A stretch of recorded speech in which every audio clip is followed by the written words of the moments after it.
नमस्कार पाठकों, the magic of world's में आपका स्वागत है। सारे नावेल मेरे द्वारा संपादित और अनुवादित है। यह है आप विभिन्न प्रकार के काल्पनिक दुनिया देख सकते हैं। कल और आज के लिए सॉरी, इंटरनेट ना होने की वजह से अपलोड में देरी हो रही है, लेकिन चिंता ना करें, कल से और आगे से हर दिन 6 बजे अपलोड हो जाएगा एक नया एपिसोड। अब तक आपने देखा, सेनाएं चिल्ला रही थीं और पूरी गति से आगे बढ़ रही थीं क्योंकि उन्हें लगा कि उनके शरीर अविश्वसनीय डिग्री तक मजबूत हो गए हैं, शक्ति के ऐसे स्तर पर पहुंच गए हैं जो उन्होंने पहले कभी पार नहीं किए थे। यह महान राजा रोक बेलमोंट के कौशल में से एक था। दुष्ट शासक राजसीपन आपके खून में है। आपके शब्द उन सभी विषयों को बहुत प्रेरित करते हैं जो उन्हें सुनने के लिए भाग्यशाली हैं। लागू प्रभाव स्पष्ट मन, मजबूत इच्छा शक्ति और शक्ति को बढ़ावा देते हैं। अब आगे अध्याय 111 दर्द। विशाल युद्ध के मैदान में सोने और लाल रंग के धमाके देखे जा सकते थे क्योंकि लीजेंडरी रैंक की सबसे मजबूत शक्तियां एक दूसरे के खिलाफ भिड़ रही थीं। फ्रोजन किंगडम का राजा सोने की एक गढ़ी हुई आकृति की तरह लग रहा था क्योंकि उसने एक सुंदर लड़ाई शैली का प्रदर्शन किया जिसमें उसके कौशल गोल्डमैन का पूरा उपयोग किया गया। जोरदार लड़ाई शैली का इस्तेमाल किया जा रहा था क्योंकि सभी तरह के घूंसे और लातें भारी मात्रा में फेंकी जा रही थीं, जो दानव राजा के शरीर में धमाका कर रही थीं। रोक अत्यधिक गति से विशुद्ध रूप से शारीरिक हमले कर रहा था, जिससे मुस्कुराते हुए ग्रेमोरी को अपना पूरा ध्यान अपनी सुंदर हथेलियों से हमलों को रोकने में लगाना पड़ा। धमाका। रोक ने अपने आसपास के युद्ध के मैदान को देखा तो उनके आंकड़े एक बार फिर आपस में भिड़ गए। एपिक कमांडर अपने रेजिमेंटों की रक्षा करने की पूरी कोशिश करते हुए अपने समकक्षों के खिलाफ उग्र रूप से भिड़ रहे थे, लेकिन कई मौतें हो रही थीं। कोमोडो ड्रैगन हमले के क्षेत्र के रूप में धधकती आग की लपटें फेंकते थे जिससे दसियों सैनिक जल जाते थे, जबकि मेफिटिक कछुए प्रकाश की जहरीली किरणें फेंकते थे जिससे मानव सेना नष्ट हो जाती थी। ओह! रोक ने दहाड़ लगाए और अपने शरीर को तेजी से आगे बढ़ाया, दानव राजा पर नजर रखते हुए, क्योंकि उसका शरीर जल्दी से संघर्षरत बटालियन कमांडर को मजबूत करने के लिए चला गया। कमांडर 2 महाकाव्य राक्षसों से अभिभूत हो रहा था जो उसे घेरने के लिए अपने शक्तिशाली गदाओं का उपयोग कर रहे थे। अगर उसे जल्दी से मदद नहीं मिली तो उसे केवल मौत का सामना करना पड़ेगा। रोक ने देखा कि दानव राजा उसी स्थान पर स्थिर खड़ा था जहां उसने उसे छोड़ा था। जब वह बटालियन कमांडर के पास पहुंचा, उसे खुशी हुई कि वह इस लड़ाई में अपने कम से कम एक दोस्त को बचा सका। वह बस दानव राजा के चेहरे पर अदृश्य मुस्कान को देखने से चूक गया। जब वह दोनों राक्षसों को रोकने के लिए तैयार हुआ तो वे उसके आक्रमण क्षेत्र के निकट थे, तभी एक बड़ा परिवर्तन हुआ और उसने एक बड़ा झटका महसूस किया। धमाका। ऐसा लग रहा था कि कहीं से भी, जब उसकी नजर अभी भी उसके पीछे खड़े दानव राजा पर थी, उसी तरह की ताकत वाली कोई चीज उस पर टूट पड़ी और उसे पीछे धकेल दिया। उसका सुनहरा शरीर चौंक कर ऊपर की ओर देखने लगा क्योंकि वह नीले रंग में चमकते हुए एक जानवर से मिला था। उसका सिर शेर जैसा था, उसकी लाल जहरीली पूंछ और चौड़े फैले हुए पंख थे।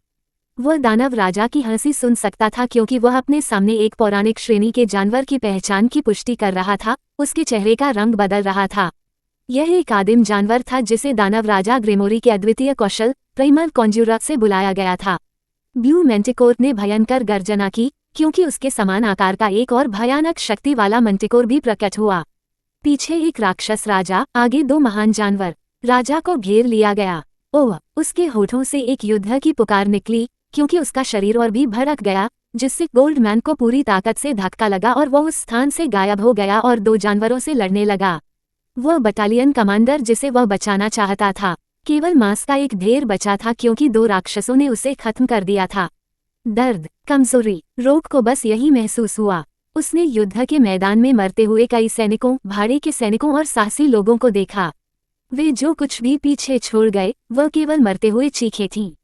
सोने के धमाके 2 महान जानवरों से टकराते रहे। रोक वास्तव में हवा में तेजी से आगे बढ़ रहा था और ब्लू मैंटिकोर के तीखे डंकों से बच रहा था जो आगे पीछे लहरा रहे थे। दानव राजा जब हवा में ऊपर उठ रहा था तो एक लाल बादल उसका साथ दे रहा था। उसकी आवाज गूंज रही थी। हाँ, वास्तव में आपके पास 2 आदिम जानवरों के हमलों का सामना करने की ताकत थी। अच्छा, लेकिन अपने चारों ओर देखो, अपने लोगों को देखो जो हजारों की संख्या में मर रहे हैं। ग्रेमोरी की उपहासपूर्ण आवाज गूंजी जब राजा ने अपना ध्यान पौराणिक जानवरों की सुरक्षा को नष्ट करने पर केंद्रित रखा, इससे पहले कि उनके मालिक ने भी भाग लेने का फैसला किया। लेकिन जब उसने युद्ध की निराशाजनक स्थिति को देखा तो उसके शब्दों ने उसे हिला दिया। उनके एपिक कमांडरों को पीछे धकेला जा रहा था, उनमें से कुछ मारे गए थे। उनके 2 बेटे बहुत पीछे रहकर सेना की कमान संभाल रहे थे और अधिक मौतें होने से रोक रहे थे, लेकिन युद्ध की स्थिति में कोई बदलाव नहीं आ रहा था।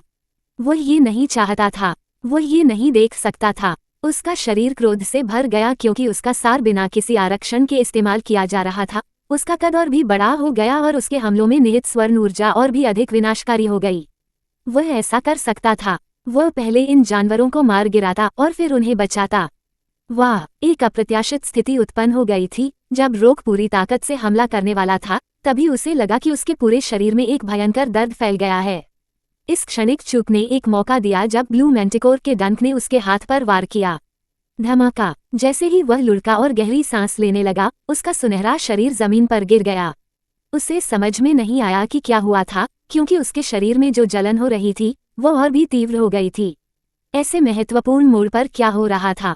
हवा में तैरता हुआ ग्रेमोरी दुष्टतापूर्वक हंस रहा था जैसे ही वह गिरे हुए राजा के पास पहुंचा। क्या आपको पूरे शरीर में दर्द फैलता हुआ महसूस हो रहा है? आप अपने शरीर को आसानी से हिला नहीं पा रहे हैं। उसकी आवाज रोक की ओर मजाक उड़ाते हुए गूंजी। वहां राक्षसों और मनुष्यों की लाशें पड़ी थीं, जबकि ग्रेमोरी ने उस सुनहरे आदमी की ओर देखा जो उसे भयंकर रूप से घूर रहा था। तुमने क्या किया? मुझे यकीन है कि मेरी सुरक्षा नहीं टूटी होगी। ग्रेमोरी ने इस वीर व्यक्तित्व को देखा तो उसके चेहरे पर दुष्ट मुस्कान और भी बड़ी हो गई। ओह, लेकिन यहीं पर तुम गलत हो, छोटे इंसान। तुम्हारी सुरक्षा बहुत पहले ही टूट चुकी थी। हा। रोक ने राक्षस की मजाकिया आवाज सुनकर अपनी ताकत को हिलाने की कोशिश की, लेकिन उसे सिर्फ और ज्यादा दर्द महसूस हुआ। उसका चेहरा राख हो गया क्योंकि उसे एहसास हुआ कि वह और ज्यादा ताकत नहीं लगा सकता। उसे अभी भी समझ नहीं आया था और वह सिर्फ गुस्से में देख सकता था कि कैसे दो आदिम जानवर और ग्रेमोरी उसके करीब आए और उसे घेर लिया। यही भाव मैं देखना चाहता था। एक राज्य का राजा निराशा में फर्श पर घुटनों के बल बैठा है, उसे ये भी नहीं पता कि क्या हुआ। क्या तुम्हें जिज्ञासा नहीं है, छोटे इंसान? दो मैंटिकोर के डंक लचीले जोड़ों की तरह काम कर रहे थे क्योंकि वे रोक की सुनहरी भुजाओं के चारों ओर लिपटे हुए थे और उसे ऊपर उठा रहे थे। उसका दाहिना हाथ जो पहले डंक मार चुका था, वह भयानक रूप से धड़कने के कारण बैंगनी रंग का हो गया था। फ्रोजन किंगडम की सेनाओं ने इस घटनाक्रम को देखा था और वे इस स्थान तक पहुंचने के लिए राक्षसों की पंक्तियों को तोड़ने की कोशिश कर रहे थे, लेकिन कई बड़े जानवरों, भूतों, राक्षसों और ओर्क्स ने उन्हें कोई राहत नहीं दी। रक्षा पंक्ति के सबसे पीछे खड़े राजकुमारों के चेहरे पर भय का भाव था, क्योंकि बड़े राजकुमार ने जल्दबाजी में एक संचार पदक निकाला था। ग्रेमोरी अपने मजाकिया लहजे में राजा को डांटना जारी रखने ही वाला था कि तभी उसे पदक की गड़गड़ाहट सुनाई दी। उसका चेहरा और भी विकृत हो गया क्योंकि उसका विकृत दिमाग काम कर रहा था और उसने पदक को बाहर निकाला, अपने सामने रोक की उभरी हुई आकृति को देखा। अब मैं आसानी से तुम्हें मार सकता हूँ और तुम्हारी सेना के साथ भी ऐसा ही कर सकता हूँ और फिर तुम्हारे लोगों को गुलाम बना सकता हूँ। लेकिन उससे पहले क्यों न हम कुछ दिलचस्प बात सुने। वो पदक लेकर रोक के पास पहुंचा और उसमें कुछ मन डाला, जिससे संदेश बाहर आ गया। अरे, तुमने मुझे मेरे पिता के जीवन का वादा किया था। तुम क्या कर रहे हो? आवाज हताश लग रही थी, लेकिन आसानी से पहचानी जा सकती थी। ये संदेश सुनते ही रोक के चेहरे का सारा रंग उड़ गया और उसने दर्द से अपना सिर उस ओर घुमाया जहां उसके दो बेटे सैनिकों को आदेश देते हुए सुरक्षा में थे। उसने अपने शरीर में जलन महसूस की जिसने उसे कुछ भी करने की अनुमति नहीं दी क्योंकि उसने अपने बेटे की आवाज राक्षस के पदक से बाहर आती सुनी। वह चाहता था कि यह झूठ हो, इस राक्षस के जादू का भ्रम हो, लेकिन उसकी तेज आंखें दूर से अपने हताश बेटे को लाल पदक पकड़े हुए देख सकती थीं। ये कमबख्त मूर्ख, उसने क्या किया था? उफ! उसके शरीर में दर्द बढ़ता गया क्योंकि डंक मारने वाले हाथ से जहर फैलता गया। उसके बाएं और दाएं दोनों मैंटिकोर अपनी पकड़ और भी तेजी से मुड़ रहे थे। ग्रेमोरी का चेहरा लाल हो गया था क्योंकि वह राजा की बदलती भावनाओं और पदक से आती हताश आवाज को देख रहा था। जैसे ही उसने अपने लाल हो चुके चेहरे को ढकने के लिए अपनी हथेली आगे की ओर लाई, उसकी मजाकिया आवाज बाहर आई। मैं आपकी दुर्दशा को समझता हूँ। आपने अपना सर्वश्रेष्ठ दिया और अपनी पूरी ताकत से लड़ाई लड़ी, लेकिन जब आपको एहसास हुआ कि आपके साथ विश्वासघात हुआ है, तो सब कुछ बिखर गया। ग्रेमोरी ने जब रोक की ओर देखा तो उसकी सुनहरी आकृति ऊपर उठ गई। अब आप खुद से पूछ रहे होंगे, क्या यही है? क्या सचमुच यही है कि मैंने जो कुछ भी बनाया है, वह सब बिखर जाएगा? ग्रेमोरी बहुत प्रसन्न लग रहा था। जब उसने चारों ओर खूनी युद्धक्षेत्र और निराशा से भरे चेहरों को देखा, तो उसका चेहरा क्रोध से भर गया। मैं आपको कहने आया हूँ। आपने जो कुछ भी बनाया है वह ढह जाएगा और कोई भी इसके बारे में कुछ नहीं कर सकता। धमाका! ... क्या बकवास है। अध्याय समाप्त। अब आगे। अध्याय 112 पदार्पण। मौत से भरे दो पहाड़ों के बीच की बर्फीली भूमि में एक बड़ा परिवर्तन हुआ। दोनों युद्धरत सेनाओं के ऊपर आसमान में सफेद वस्त्र पहने एक गोरा आदमी दिखाई दिया। उसके पीछे पंख जैसे सुनहरे रंग के पंख फैले हुए थे और वह दयापूर्वक जमे हुए राज्य के निराश सैनिकों को देख रहा था। लेकिन यह वह आंकड़ा नहीं था जिसने लोगों को सबसे ज्यादा चौंकाया। यह एक बहुत बड़ी चीज थी जिसने दोनों पक्षों की सेनाओं के एपिक कमांडरों को चौंक कर रुकने पर मजबूर कर दिया। करीब 10 मीटर लंबा एक बड़ा जानवर अचानक प्रकट हुआ और उसने शक्तिशाली दानव राजा को मार गिराया। दो आदिम जानवर जिनके लंबे डंक एक सुनहरे आदमी के चारों ओर लिपटे हुए थे, उन्हें खाली हवा मिली जैसे ही एक चांदी जैसी रोशनी गुजरी और वह आदमी उनकी पकड़ से गायब हो गया। जानवर ने एक शक्तिशाली लंबी तलवार थाम रखी थी, जबकि विनाशकारी ठंडे तत्वों का तूफान उसके चारों ओर घूम रहा था। एक शानदार नीला चिन्ह उसके पास से फैल रहा था, जिसकी शक्ति ने लोगों को उनके दिलों तक हिला दिया था। शानदार सफेद फर ने उसे ऊपर से नीचे तक ढक रखा था, जबकि उसके सिर के बीच में एक चमकदार सफेद सींग आसमान की ओर इशारा कर रहा था। राक्षस उन्मत्त होकर प्रतिक्रिया कर रहे थे। तभी आकृति ने चारों ओर शक्तिशाली दृष्टि से देखा। हवा साफ होने पर ग्रेमोरी बिना किसी घाव के हमले से उबर गया। क्या बकवास है! वह अचानक हुए इस हस्तक्षेप से आश्चर्यचकित था जिसने उसके मजे को रोक दिया था, क्योंकि वह नए प्रतिभागी की ओर देख रहा था। उसने एक बड़े जानवर को देखा जो कुछ हद तक खतरनाक स्तर की शक्ति छोड़ रहा था और वह भ्रमित था। क्या पौराणिक साम्राज्यों में से किसी ने जमे हुए साम्राज्य की रक्षा के लिए कोई शक्तिशाली हथियार भेजा था? ग्रेमोरी का चेहरा कठोर हो गया जब उसने ये सोचा और ध्यान से इस आकृति को देखा जो उसे इतनी तेजी से दूर धकेल सकती थी कि वह उसे नोटिस भी नहीं कर पाया। ऐसा लग रहा था कि जानवर मैफिटिक कछुओं और दानव सेना के रंगों में राक्षसों के झुंड में अधिक रुचि रखता था, क्योंकि उसके चेहरे पर वास्तव में एक उदासीन अभिव्यक्ति आ गई थी। एक चांदी जैसी रोशनी हुई और जानवर गायब हो गया, खुद को एक बार फिर आसमान में ऊपर दिखाते हुए। ग्रेमोरी ने जिन आदिम आत्माओं को बुलाया था वे पहले से ही उसकी पूंछ पर थीं, क्योंकि उन्होंने आसमान में जानवर को अपने ठंडे ब्लेड को नीचे की ओर इंगित करते हुए देखा था। वूम! आसमान में अंधेरा छाने के साथ ही एक मधुर ध्वनि सुनाई देने लगी।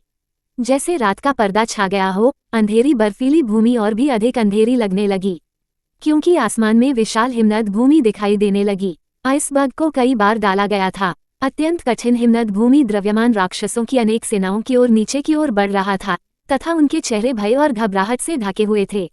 ग्रेमोरी ने इस अविश्वसनीय क्षेत्र पर आक्रमण क्षमता को देखा जो अगर नहीं रोकी गई तो दानव सेना को भारी नुकसान पहुंचा सकती थी। उसका शरीर लाल हो गया जब वह उन जमीनों पर दिखाई दिया जहां हिमखंड गिरेंगे। धधकती नरक की लपटें, फूल के खिलने की तरह घनी लाल लपटें फूट पड़ी, जिनका उद्गम दानव राजा था, और वे चारों ओर के ग्लेशियरों के भूभाग को ढकने लगीं। उनमें से केवल एक भाग ने ही असंख्य गिरते ग्लेशियरों को ढक लिया। धमाका! एक विनाशकारी प्रभाव हुआ क्योंकि दानव सेना के लिए हजारों लोग हताहत हुए। अत्यधिक गर्म लपटों और जमे हुए ग्लेशियरों के प्रभाव से सफेद भाप फैल गई, जिससे कई लोगों की दृष्टि धुंधली हो गई। ग्रेमोरी को अपनी दो आदिम आत्माओं की याद आई जब उसकी आंखें धुएं के पर्दे को भेद कर नवागंतुक की आकृति ढूंढने लगीं। दूसरा आगमन जो अपनी पीठ पर सुनहरे पंखों के साथ आसमान में तैर रहा था, उसने अपने हाथ नीचे कर दिए जैसे सुनहरे प्रकाश की वर्षा जमे हुए राज्य के घायल और लड़ते सैनिकों, भाड़े के सैनिकों और साहसी लोगों पर हो रही हो। प्रकाश ने जिन लोगों को छुआ उनमें स्फूर्ति और चंगाई भर दी तथा वे अधिक शक्ति के साथ लड़ने लगे। जिन स्थानों पर सबसे अधिक मौतें हो रही थीं, जहां दोनों सेनाओं के बीच ईपीआईसी कमांडरों की लड़ाई चल रही थी, वहां नए घुसपैठिए भी सामने आ गए। अंधेरे होते आसमान से कई एपिक जानवर जमीन पर गिरे, जिससे लड़ाई रुक गई और कमांडरों को ये देखने का मौका मिला कि यह मित्र था या शत्रु। सबसे आगे एक चिकना सम्राट पेंगुइन देखा जा सकता था। बर्फीली भूमि में इसकी त्वचा की पीली सफेद और काली बनावट बेहद स्पष्ट थी। एक भयानक लंबा सांप जो सफेद मांबा था और कई और एपिक जानवर जमीन पर उतरे और तेजी से दानव कमांडरों को निशाना बनाया।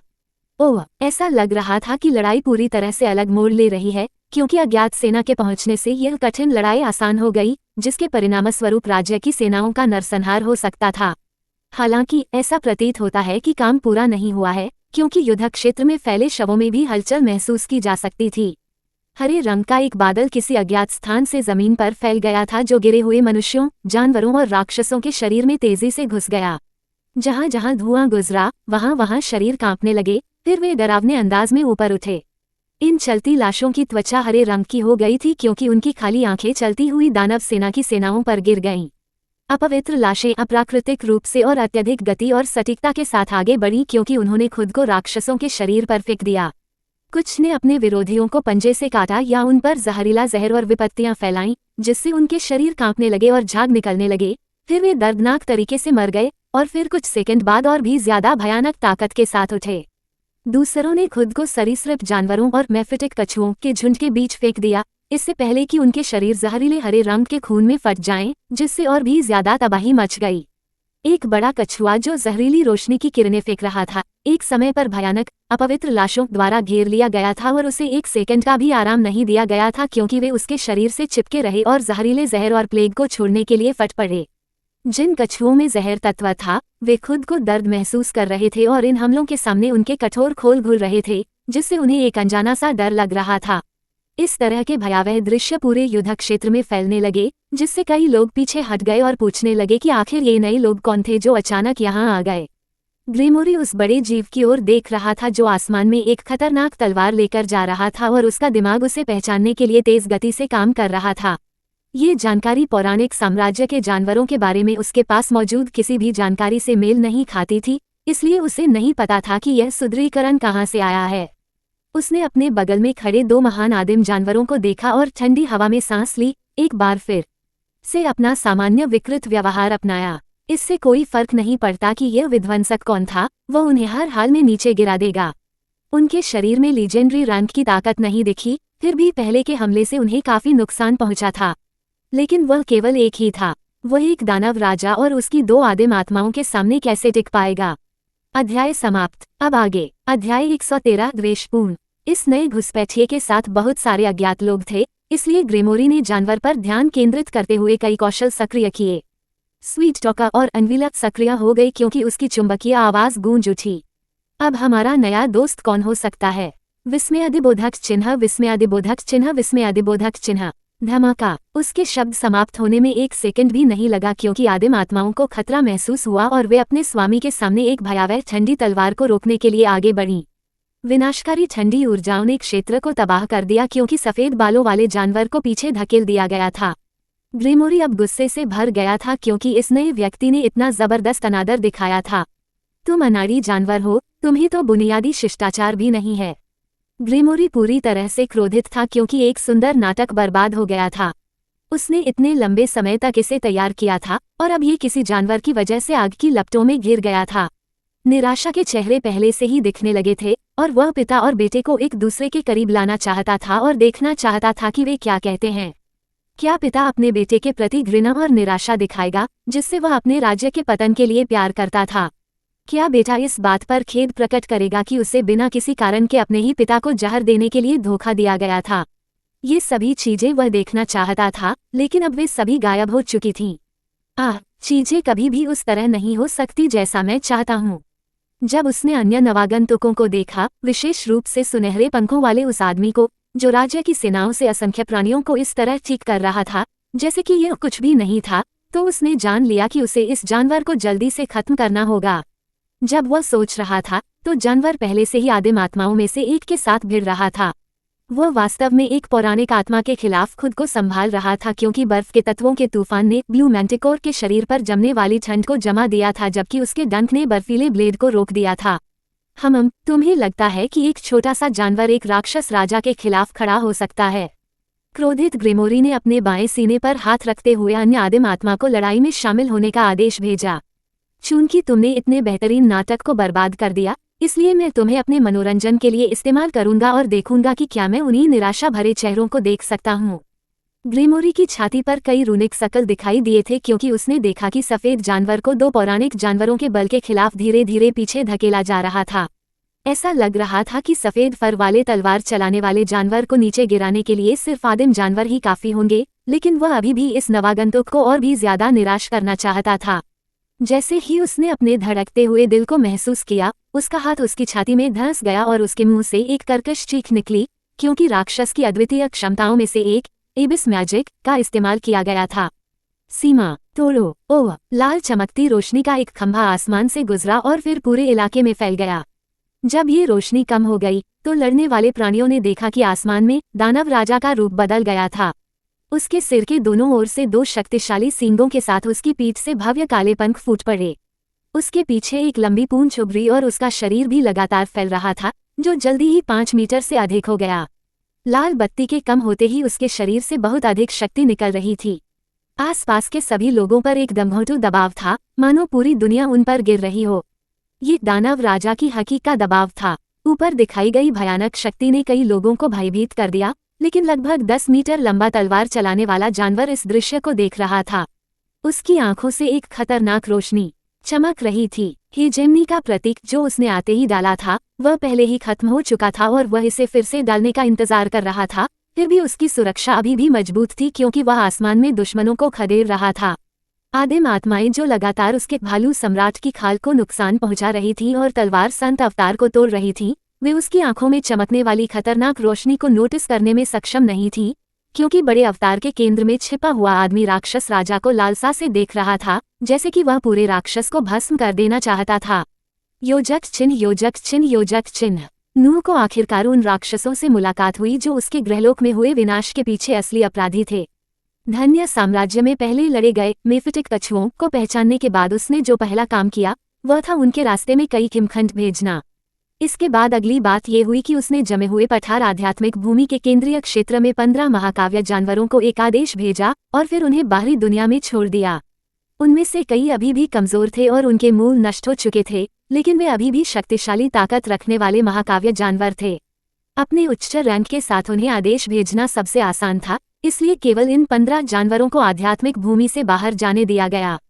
वे राक्षसों के खिलाफ फ्रोजन किंगडम की सेनाओं को मजबूत करने में मदद करेंगे, जबकि पवित्र ब्लाइट जिसने 2 चेहरे के इस्तेमाल से एक सुंदर पवित्र संत का रूप धारण कर लिया था, वो उपचार करने का काम करेगा और ज़ॉम्बी मास्टर के इस्तेमाल से युद्ध के मैदान में और भी ज्यादा अराजकता पैदा करेगा। अपने नीचे खतरनाक हरे ज़ॉम्बी को बेतहाशा भागते हुए देखकर उसके मन में कई विचार और संभावनाएं पैदा हुईं। दानव राजा पर अत्यधिक गति से हमला करने के बाद 2 बुलाए गए जानवरों ने आसमान में उसका पीछा करना शुरू कर दिया। ब्लू मैंटिकोर जिसके साथ वह लगातार संघर्ष कर रहा था, वे असली महान जानवर थे। उनके हर एक घातक डंक से उसे पीछे धकेला जा रहा था और भारी क्षति पहुंचाई जा रही थी, जिसे उसने जल्दी से ठीक करने का प्रयास किया। समन होली ब्लाइट के साथ उसका संबंध बहुत मजबूत था और जब उसका बड़ा अवतार क्षतिग्रस्त हो गया तो उसे लगातार उपचार और बफ मिलते रहे। जब सिगिल ऑफ हेजेमनी निष्क्रिय हो गया तो वह अपने एपिक कौशल के उपयोग से असली लीजेंडरी के खिलाफ कैसा प्रदर्शन करता है इसका परीक्षण करना चाहता था, लेकिन ऐसा लग रहा था कि सिर्फ इतना ही अंतर को पाटने के लिए पर्याप्त नहीं था। वह कूलडाउन खत्म होते ही लीजेंडरी स्किल को सक्रिय करने के लिए तैयार था और फिर से भारी हमलों के साथ वापस लड़ना शुरू कर दिया। तभी स्थिति बदल गई और दानव राजा ने तेजी से परिवर्तन किया। इसके अंत में जो प्राणी दिखाई दिया वह एक क्रूर पंख वाला दानव था जो लगभग उसके अवतार के आकार तक पहुंच गया था। राक्षसों की मोटी लाल भुजाएं ऊंची उठ गईं, जैसे उनकी हथेलियों पर आग के स्पंदित स्तंभ दिखाई दे रहे हों जो आकाश की ओर गरज रहे हों। एक शक्तिशाली आवाज गूंजने के साथ ही राक्षस के चेहरे पर एक दुष्ट मुस्कान आ गई। मैं तुम्हारी जिंदा खाल उतार लूंगा और तुम्हारे फर को चिथड़े की तरह इस्तेमाल करूंगा। अध्याय समाप्त। अब आगे। अध्याय 114 दानव राजा ग्रेमोरी आए। शांति। मैंने अपने मन को एक असाधारण शांतिपूर्ण स्थान पर लाने और अपनी भावनाओं को शांत करने की कोशिश की जब मैं आसमान में परिवर्तित दानव राजा को देख रहा था। उसके हाथों से नारकीय लाल लपटें खूबसूरती से फूट पड़ी और आसमान में उठ गईं, जिससे सफेद बर्फ से भरी धरती पर एक अलग ही विपरीतता छा गई। आसपास का तापमान बढ़ता हुआ दिखाई दे रहा था क्योंकि उसके हाथों में लपटों के चौड़े खंभे हवा में नाच रहे थे। मेरा शरीर कौशल की एक परत से घिरा हुआ था जिसमें भालू सम्राट की खाल पूरी तरह से ढकी हुई थी और भ्रष्ट तलवार संत के अवतार में फैली हुई थी, जिससे मैं एक क्रूर जानवर जैसा दिख रहा था। सक्रिय निरपेक्ष शून्य से मेरे चारों ओर विनाशकारी ठंडे तत्वों का घूमता तूफान जमी हुई भूमि की गहराई से आए जानवर के इस रूप को और पुख्ता करता था। इससे कोई फर्क नहीं पड़ता कि दानव मेरी पहचान क्या समझता है, जब तक कि मैं उसे नीचे गिरा देता। एक चीज जिसका मैं बेहद बेसब्री से इंतजार कर रहा था वह थी इतनी मजबूत शख्सियत से अद्भुत कौशल की संभावनाएं। मैंने दानव राजा और उसके द्वारा नियंत्रित जानवरों को देखा और मुझे एहसास हुआ कि मैं 3 महान रैंक वाले विरोधियों के खिलाफ लड़ रहा हूँ। अगर मेरे पास अभी भी केवल एपिक कौशल होते तो इस लड़ाई के परिणामों के बारे में सोचना भी विनाशकारी होता। मैं अब बस एक बार फिर उस शानदार कौशल को आरंभ करने का इंतजार कर रहा था जो मुझे आध्यात्मिक भूमि के लिए सर्वोच्चता के परीक्षण को पार करने के लिए पुरस्कारों में से एक के रूप में मिला था, क्योंकि मैं आकाश में आगे बढ़ रहा था। हेजेमनी का प्रतीक एक अत्यधिक सुरक्षात्मक प्रतीक आपके चारों ओर 30 मीटर की दूरी तक खुद को स्थापित करता है, जो आपको और आपके सहयोगियों को सशक्त बनाता है जबकि आपके दुश्मनों को 30 सेकंड के लिए बाधित करता है। इसे फिर से सक्रिय होने से पहले 30 सेकंड की आवश्यकता होती है। सक्रिय होने पर किए गए सभी नुकसान का आधा हिस्सा अवशोषित करता है। जोर 200% कास्टिंग और अटैक स्पीड। जोर 200% सिगिल में दुश्मनों को नुकसान। जोर 200% स्पीड -50% दुश्मन तत्व प्रतिरोध -50% दुश्मन की गति। इस कौशल में सबसे अद्भुत बफ और डिबफ थे जो मैंने कभी देखे थे, लेकिन इसमें कुछ ऐसा भी था जो मैंने अब तक इस्तेमाल किए गए कई कौशलों में नहीं देखा था, वह था कूल डाउन। दानव राजा, उसके पीछे उसके 2 ब्लू मैंटिकोर खतरनाक तरीके से हवा में तैर रहे थे, जबकि आसमान में आग उगल रही नारकीय लपटें मेरी ओर बढ़ रही थीं। मैं महसूस कर सकता था कि मेरा दिल पहले से ही उत्साह से धड़क रहा था क्योंकि टेलीपोर्ट डाला गया था और मैं रूपांतरित दानव के पीछे दिखाई दिया। जैसे ही मैंने हेजेमनी का प्रतीक डाला, मेरी लंबी तलवार पहले से ही सीधी खड़ी थी। वाह, एक सुंदर ध्वनि जैसे कि कुछ लंबे समय से अपने दायरे से बाहर निकल गया हो, एक नीले रंग के घेरे के रूप में फूट पड़ी जिसके बीच में मैं था। रूनिक संरचनाएं जिन्हें मैं किसी भी तरह से नहीं समझ पाया था, इस फैलते हुए घेरे के ऊपर परतदार थीं, जो जल्दी ही मेरे चारों ओर 10 मीटर से अधिक को कवर करने वाली थीं और अभी भी फैल रही थीं। जिस क्षण हेजेमनी का सिगिल डाला गया, मैंने महसूस किया कि मेरे शरीर की ताकत और गति कई गुना अधिक हो गई, जिससे मेरे सामने के 3 लक्ष्यों पर मेरी ठंडी तलवार की गति और भी तेज हो गई। मैं राक्षस राजा के अहंकारी चेहरे में परिवर्तन देख सकता था, क्योंकि उसके सामने एक पतली सुरक्षात्मक परत उभर आई थी। धमाका, योजक चिन्ह, योजक चिन्ह, योजक चिन्ह। दानव राजा ग्रेमोरी। क्या मेरे सामने तलवार वाला जानवर लगातार मेरे पीछे टेलीपोर्ट करता रहा और उसी शानदार कौशल का इस्तेमाल करता रहा। अज्ञात उत्पत्ति का एक चिन्ह फैल गया। जिस क्षण वह मेरे पास से गुजरा, मैंने महसूस किया कि मेरी सुरक्षा और गति काफी कमजोर हो गई है। मैंने सैकड़ों सालों तक संघर्ष किया था और कभी नहीं सोचा था कि इतने समय के बाद मुझे किसी नई चीज का सामना करना पड़ेगा। मेरी खून की प्यास बढ़ने लगी क्योंकि जिस जानवर के बारे में मुझे लगता था कि वह आसानी से मर जाएगा, वह वास्तव में लड़ाई कर सकता था। धमाका, जानवर की ठंडी तलवार रक्त अवरोध की सुरक्षात्मक परत से टकराई और वास्तव में इसे तोड़ दिया। मेरी 2 आदिम आत्माओं ने अपने डंक का उपयोग करके इसे मेरे शरीर में घुसने से रोक दिया। जैसे ही मैंने अपने पास ब्लेड की ठंडक महसूस की, मैंने खुद को इस जानवर की ओर मुस्कुराते हुए पाया। वास्तव में आपके पास खुद को सहारा देने की ताकत है, अच्छा है। अब देखते हैं कि तुम मेरे हमलों का सामना कैसे कर पाते हो। भले ही मेरी सुरक्षा और गति कम हो गई थी, लेकिन इसका मतलब यह नहीं था कि मैं अपने घातक हमले नहीं कर सकता था। ज्वाला तब फूटी जब घने लपटों के पंजे सफेद बालों वाले जानवर के शरीर पर प्रहार करने लगे। मैं जलती हुई प्रतिक्रिया की प्रतीक्षा कर रहा था, लेकिन मैंने देखा कि कौशल की आधी से अधिक शक्ति उस समय गायब हो गई जब वह जानवर के शरीर के पास पहुंचा। बाकी आधी शक्ति उसके चारों ओर के घने फर से जल्दी ही खत्म हो गई। हाँ, अब ये कैसा कौशल है। मैं कई अनोखी और अजीबोगरीब चीजों का संग्रह करता था और यह जानवर अपने लगातार बदलते कौशल के साथ उस संग्रह में एक बढ़िया जोड़ होगा। अब देखते हैं कि आप कितने और हमलों का सामना कर सकते हैं। योजक चिन्ह, योजक चिन्ह, योजक चिन्ह। दोनों लड़ाकू ताकतों के ऊपर आसमान में एक भयंकर लड़ाई हो रही थी, क्योंकि एक दानव राजा 2 आदिम आत्माओं के साथ एक शक्तिशाली जानवर से लड़ रहा था जो एक घातक तलवार लहरा रहा था। घातक ठंडी ऊर्जा वाले अस्थि भाले आसमान में फटते हुए देखे जा सकते थे, क्योंकि अस्थिर बर्फ तत्वों से ढकी तलवार 2 आत्माओं के कठोर डंकों से टकरा रही थी। नीचे की लड़ाई में एक सम्राट पेंगुइन हवा में 30 मीटर से ज्यादा दूर फैले खूबसूरत सिगिल को उत्सुकता से देख रहा था। ये वह मुकाम था जहां वह पहुंचना चाहता था, वह मुकाम जिसे वास्तव में शक्तिशाली माना जाता था। इसकी लालसा क्रूरता में बदल गई जब इसका ध्यान उस विशालकाय राक्षस कमांडर पर आ गया जिसके साथ यह युद्ध कर रहा था और बीच बीच में ऊपर हो रही लड़ाई को भी देख रहा था। इस तरह के कई दृश्य 2 पहाड़ों के बीच बर्फीली भूमि में चल रहे थे, क्योंकि नए दिखने वाले जानवर जमे हुए राज्य की सेना को मजबूत कर रहे थे। कोई और जो इससे भी अधिक योगदान दे रहा था, वह सोने में चमकता हुआ सफेद लूटा हुआ आदमी था जो लगातार रोशनी भेज रहा था जिससे घायलों को ठीक किया जा सके। कई सैनिक और भाड़े के सैनिक इस संत की ओर श्रद्धा और कृतज्ञता भरी नजरों से देख रहे थे, लेकिन उन्होंने कभी कल्पना भी नहीं की थी कि यही संत ज़ॉम्बी मास्टर के इस्तेमाल से युद्ध के मैदान में सबसे ज्यादा तबाही मचा रहा था। बर्फीले मैदानों में मृत अवस्था में पड़े शव लगातार उठ रहे थे और खतरनाक जहरीला धुआं फैला रहे थे।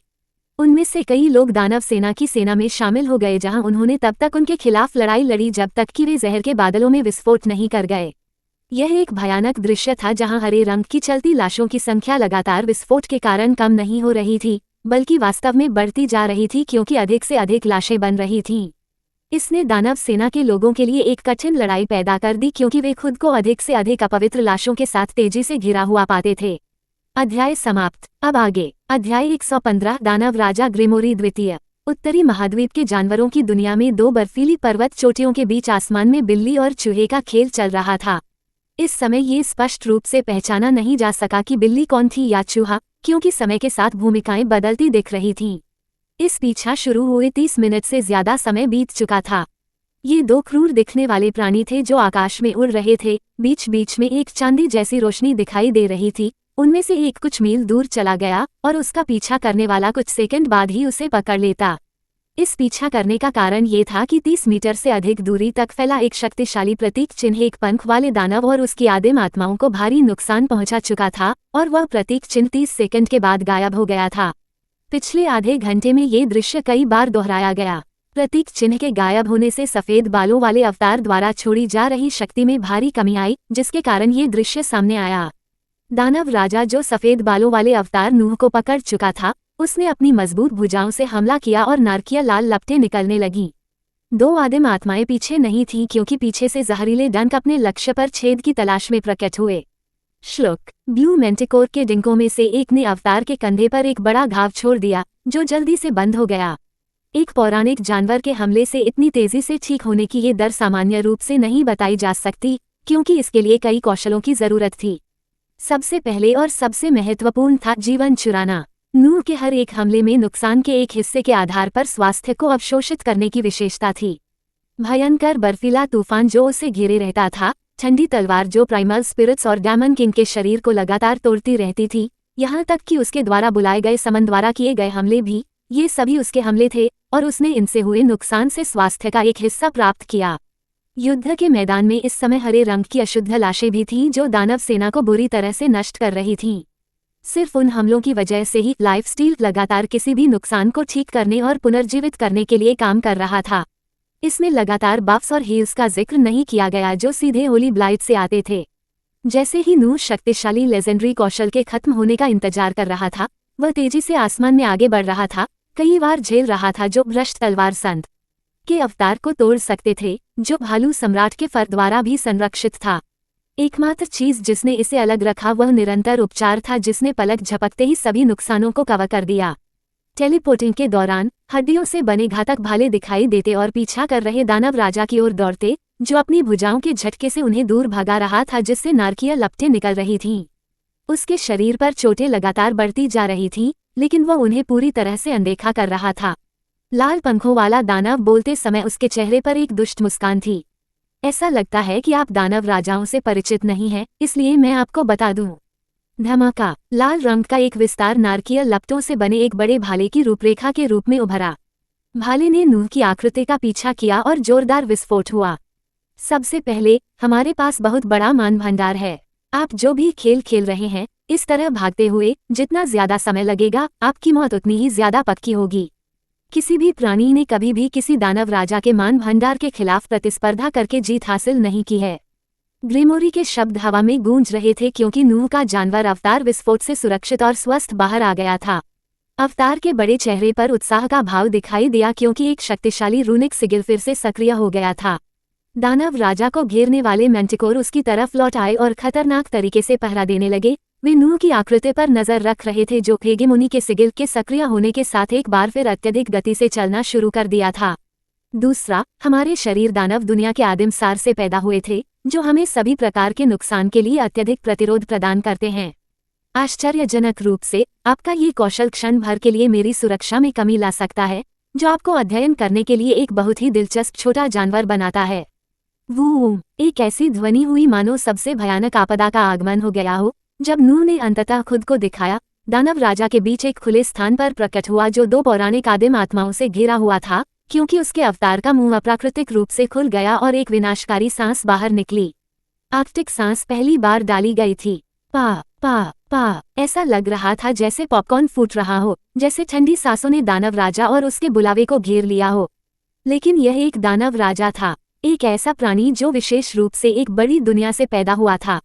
आत्मा की निराशा। दानव राजा की ओर से एक शक्तिशाली चीख निकली, जब बर्फ से ढकी आत्माओं में से एक बाहर निकली तथा प्रकाश की एक पतली रेखा बन गई जो नूह की आकृति से चिपक गई।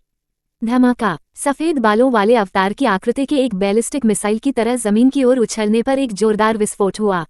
अवतार के शरीर का 1/3 हिस्सा नष्ट होता हुआ देखा जा सकता था, क्योंकि अब सक्रिय हेजेमनी के सिगिल से होने वाले सभी नुकसान के आधे हिस्से को अवशोषित करने के बाद भी प्राइमल स्पिरिट के विस्फोट से होने वाले विनाशकारी नुकसान को रोका नहीं जा सका। नूह का शरीर अंदर से सांस ले रहा था क्योंकि प्रभाव उसके पूरे शरीर तक फैल गया था। उसके पास मौजूद एपिक आइटम और कम कौशल की परतें बाकी नुकसान को कम कर रही थीं क्योंकि उसे कम से कम नुकसान हुआ था। हाल ही में डाले गए सिगिल ऑफ हेजेमनी के लिए केवल कुछ सेकंड बचे थे क्योंकि उसका अवतार पूरी तरह से ठीक हो गया था और वह आसमान में टेलीपोर्ट हो गया था।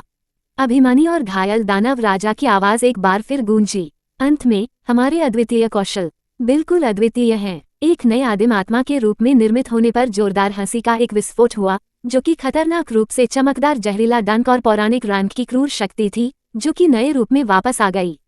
दानव राजा ग्रेमोरी 2 नीले मैंटिकोर से घिरे हुए हवा में शानदार तरीके से खड़े थे और उनकी हंसी गूंज रही थी। फिर भी एक अजीब बात जो स्पष्ट नहीं हो सकी वो ये थी कि वह अपनी भारी चोटों के बारे में इतना बेपरवाह क्यों था। ग्रेमोरी अपनी मूर्छा से बाहर आया जब उसने अपने ऊपर सार की हलचल महसूस की और एक दिलचस्प मुस्कान के साथ ये देखा कि वह छोटा सा जानवर अब क्या कर रहा था। ऊपर कई बड़े आकार के हिमखंड एक बार फिर दिखाई दिए, साथ ही 5 मीटर बड़े अस्थि भाले खतरनाक तरीके से फड़फड़ा रहे थे और एक आर्कटिक श्वास जो तब बाहर निकली जब हेजेमनी का सिगिल अभी भी सक्रिय था। नूह के शरीर को ढंकने वाला सींग वाला अवतार हाथ में ब्लेड लिए हवा में दृढ़ता से खड़ा था जब उसकी आवाज पहली बार गूंजी। आप बहुत ज्यादा बातें करते हो। अध्याय समाप्त। अब आगे अध्याय 116 विनाशकारी परिणाम आई।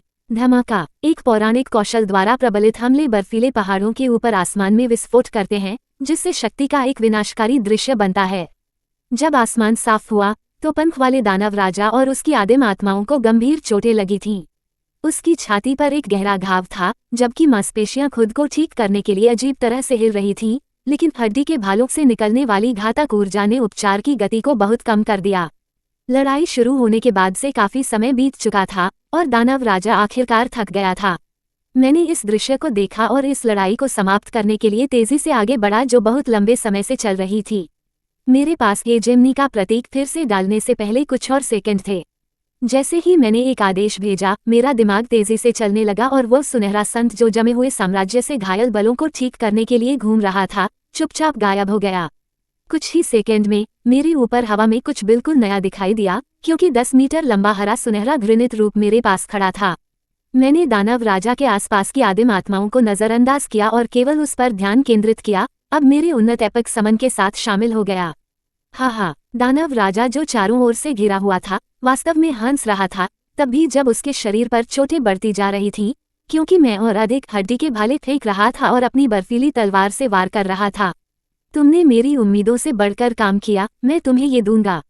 मैंने उसकी बातों को अनदेखा करना जारी रखा और मैंने सेकंड गिनने पर ध्यान केंद्रित किया जब तक कि एक विशिष्ट कौशल डाला नहीं जा सकता।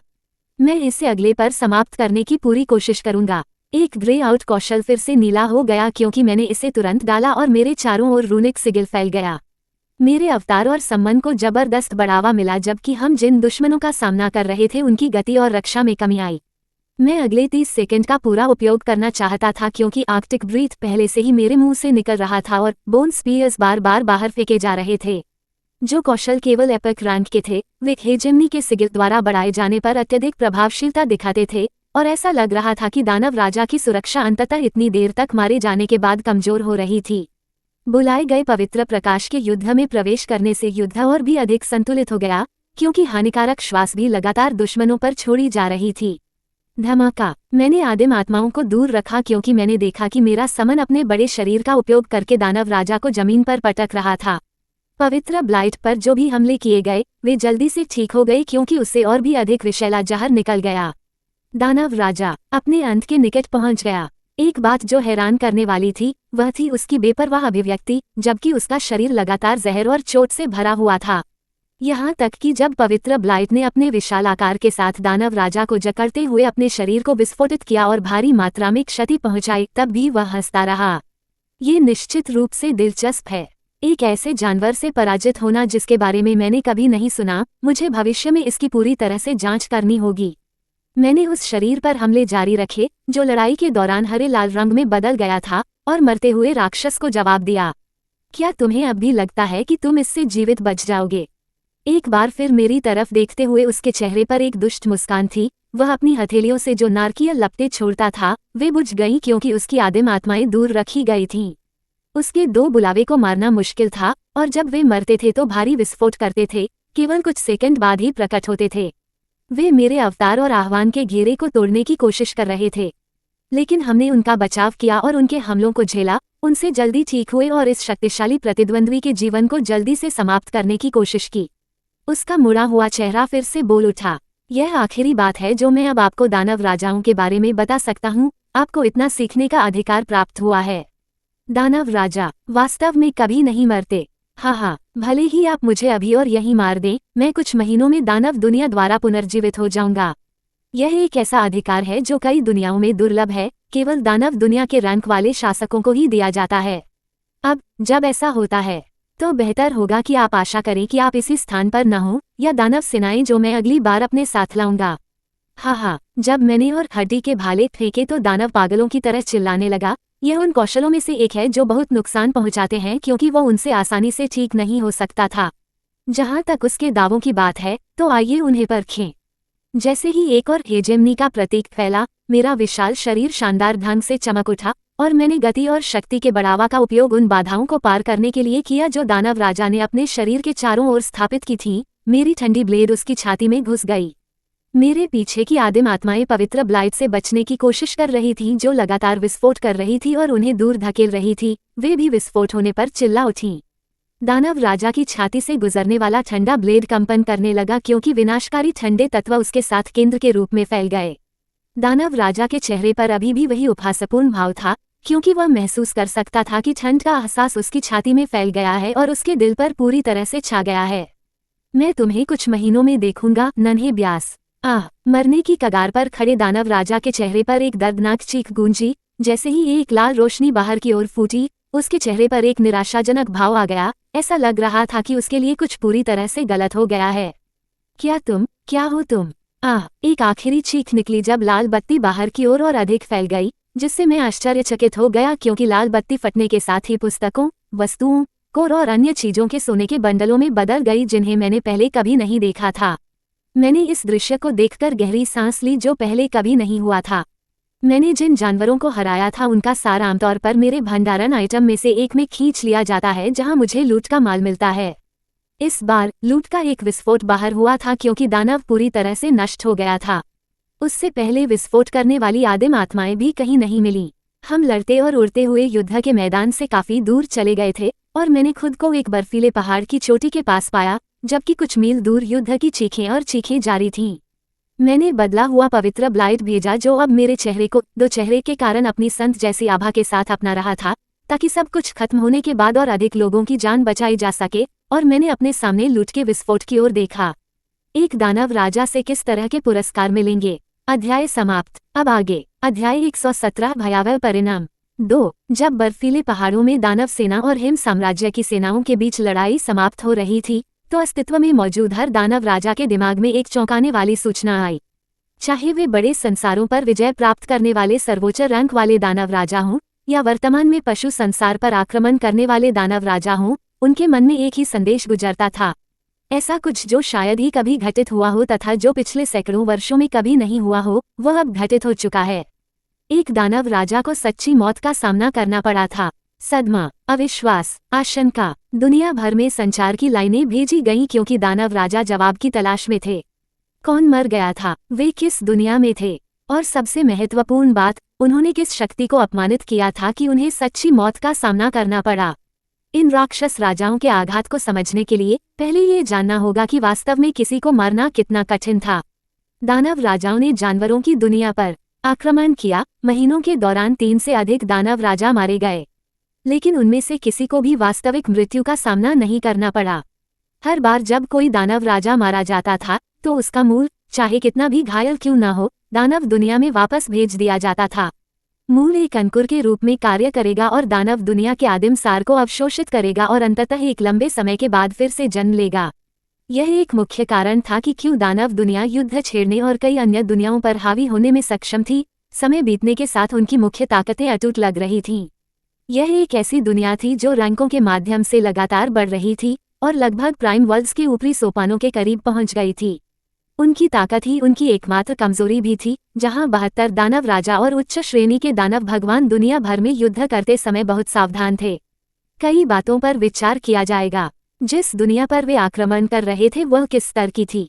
क्या वहां कोई ऐसा प्राणी था जो वास्तव में उनके जीवन को खतरे में डाल सकता था?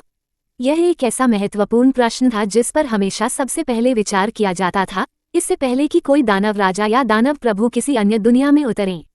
पिछले सैकड़ों वर्षों में दुनियाओं की एक पूरी सूची बनाई गई थी जिसके साथ संघर्ष नहीं करना चाहिए। उन सभी को पिछली घटनाओं से प्रलेखित किया गया था जहां किसी दानव राजा को सच्ची मौत का सामना करना पड़ा था। आत्मा प्रणालियों पर ध्यान केंद्रित करने वाली और उसमें कुशल दुनिया को अकेला छोड़ दिया गया। जिन दुनियाओं के निवासियों ने सार्वभौमिक कानूनों के रहस्यों को खोलकर अपनी ताकत बढ़ाई, उन्हें अकेला छोड़ दिया गया। केवल हाल ही में विकसित होने वाली दुनियाएं जिन्होंने अभी तक ब्रह्मांड में अपना स्थान स्थापित नहीं किया था, उन्हें निशाना बनाया गया। इसने दानव दुनिया को स्वतंत्र और अनियंत्रित रूप से घूमने और अपनी सबसे मजबूत ताकतों की सच्ची मौत को रोकने की अनुमति दी। जब से उनकी विजय शुरू हुई है, तब से लेकर अब तक केवल 2 दानव राजाओं को ही वास्तविक मृत्यु का सामना करना पड़ा है। अब तीसरा भी आ गया है। दानव दुनिया के कुल 72 शासक हुआ करते थे और अब केवल 69 ही बचे हैं। दानव राजा कहाँ गिर गया था? उनमें से किसी ने किस भव्य दुनिया में कदम रखा था जिससे इतनी बड़ी घटना हुई? दानव दुनिया के शासकों द्वारा अपनी स्थिति की पुष्टि करने के बाद दुनिया भर में संचार भेजे गए। कुछ ही मिनटों में शेष सभी 69 ने चेक इन कर लिया। एकमात्र जो गायब था वह था रैंक 56 दानव राजा ग्रेमोरी। इससे भी अधिक आश्चर्य की बात यह थी कि ग्रेमोरी ऐसी दुनिया में थी जो न तो कमजोर थी और न ही शक्तिशाली, लेकिन निश्चित रूप से इसमें पावरहाउस या ताकत की ऐसी शक्तिशाली प्रणालियां नहीं थीं जो इसके निवासियों को एक दानव राजा को सच्ची मौत का सामना करने के लिए मजबूर कर सकें। वर्तमान में बीस्ट वर्ल्ड में मौजूद दानव राजा ही वे थे जो अधिक आशंकित महसूस कर रहे थे, क्योंकि वे ग्रेमोरी की स्थिति को बहुत अच्छी तरह से जानते थे। वह लीजेंडरी रैंक का एक शक्तिशाली दानव राजा था जिसके पास कई कौशल थे। वह जानवरों की दुनिया के उत्तरी इलाकों में उस राज्य पर कब्जा करने का प्रभारी था जहां सबसे कमजोर राज्य रहता था। फिर भी उसने वहां वास्तव में मौत का सामना किया था। संचार जारी रहा क्योंकि दानव राजा और उच्च रैंक वाले दानव प्रभुओं ने सूचना को तेजी से इधर उधर पहुंचाया। दुनिया भर में स्थापित संचार चैनल के माध्यम से एक असंभव रूप से ठंडी आवाज गूंजी। ये दानव दुनिया के सर्वोच्च रैंक वाले शासकों में से एक था, बोलने में शीर्ष 10 में स्थान पाने वाला कोई। जानवरों की दुनिया में बचे हुए लोगों, अपनी ताकत उस क्षेत्र में केंद्रित करें जहां ये घटना घटी है। कुछ और दानव राजा जो आसपास की दुनिया में हैं, वे जल्द ही आपको मजबूत करने के लिए आएंगे। सावधानी से आगे बढ़ें। यह एक गंभीर खतरा हो सकता है जो अभी इस दुनिया में उभर रहा है, या कुछ पूरी तरह से अलग। जानकारी महत्वपूर्ण है। पहले इस घटना के पीछे की हर चीज का पता लगाएं। फिर हम देखेंगे कि आगे कैसे बढ़ना है। एक क्षण के लिए शांति छा गई जब उच्च पद के एक अन्य दानव राजा ने बोलना शुरू किया। एक बार जानकारी मिल जाने पर उस दुनिया की सभी ताकतों पर हमले तेज कर दें और जितनी जल्दी हो सके सब कुछ अपने कब्जे में ले लें। इस खतरे से बेहद सावधानी से निपटें। दानव राजाओं ने जानवरों की दुनिया की स्थिति को समझते हुए और योजना बनाते हुए और भी बातें की। संभवतः एक भयानक खतरा सामने आया था जो दानव दुनिया की मूल नींव को हिला सकता था। इसे जल्द से जल्द खत्म करना था। एक दानव राजा जो इस सब के दौरान चुप रहा था, उसकी आवाज भी गूंज उठी, जिससे कुछ उच्च श्रेणी के शासक आश्चर्यचकित हो गए। जो बात कर रहा था वह एक दानव राजा था जो एक प्रभुत्व वाली दुनिया में खुद को अलग रखता था जहां केवल उसका ही शासन था। इस शासक ने कई निम्न श्रेणी के दानव राजाओं को अपने कार्यों और शक्ति की क्रूरता से भयभीत कर दिया। खैर, मुझे संदेह है कि इस संभावित खतरे को कुचलने के लिए मेरे स्तर के किसी व्यक्ति की आवश्यकता होगी, लेकिन मैं स्वयं क्यों नहीं नीचे चला जाता। मौन। संचार चैनल में पुनर्तः सन्नाटा छा गया क्योंकि आदेश देने वाली पहली ठंडी आवाज ने उत्तर दिया, यह जरूरी नहीं होगा। जानवरों की दुनिया बहुत विकसित नहीं है और अभी भी सख्त सार्वभौमिक कानून है जो इसे उच्च स्तरीय प्राणियों के वंश से बचाते हैं। यहाँ तक कि इसे आजमाने से भी पिछले 1000 सालों में हमारे द्वारा इकट्ठा किए गए खजाने और सार तत्व खत्म हो जाएंगे। यह इसके लायक नहीं है। हम ऐसा ही हो। भविष्य में इसका पछतावा मत करना।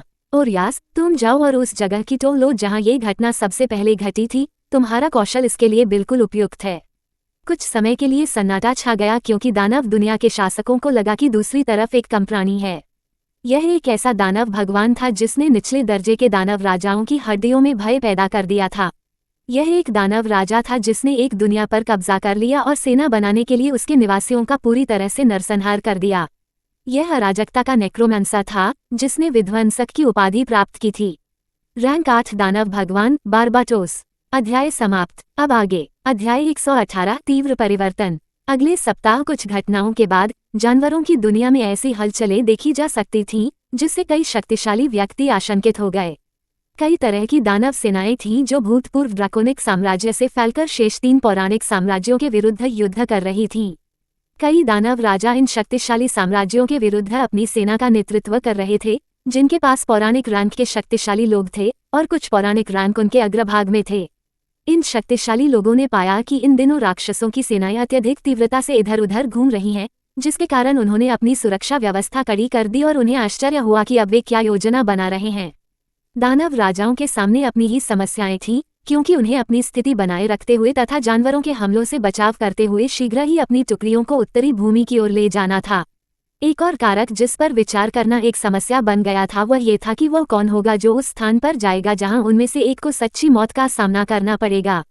कोई भी दानव राजा कायर नहीं था, लेकिन वास्तविकता ये थी कि उन्हें वास्तव में मारने की शक्ति रखने वाला एक प्राणी मौजूद था, जिससे उन्हें बहुत आशंका हुई। यह एक ऐसी भावना थी जिसकी उन्हें पहले आदत नहीं थी। बातचीत और बहस हुई क्योंकि आने वाले हफ्तों में उत्तरी भूमि की ओर अपनी सेनाओं का नेतृत्व करने के लिए विशिष्ट दानव राजाओं को चुना गया था। जैसे ही अधिक जानकारी एकत्र की गई और उनकी सेनाएं फिर से एकत्रित हुई, वे आगे बढ़ना शुरू कर देंगे क्योंकि वे उन मोर्चों पर और भी अधिक गोलाबारी करेंगे जहां वे पौराणिक राज्यों के खिलाफ युद्ध कर रहे थे।